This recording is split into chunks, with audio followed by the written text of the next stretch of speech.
বন্ধুরা কেমন আছো? আশা করছি সবাই ভালো আছো। আজকে একটা নতুন ভিডিও তোমাদের কাছে তুলে ধরছি।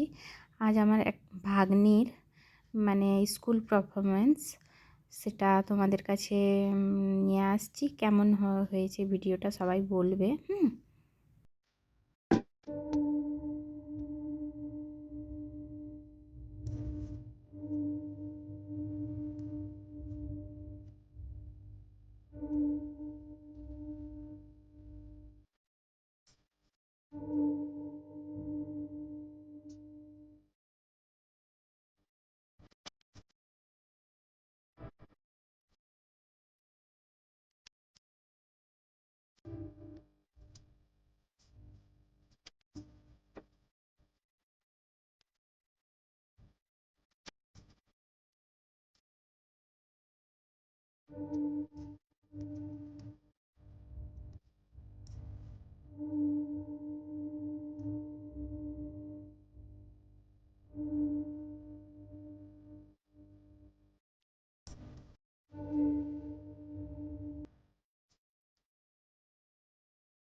বন্ধুরা কেমন হয়েছে ভিডিওটা সবাই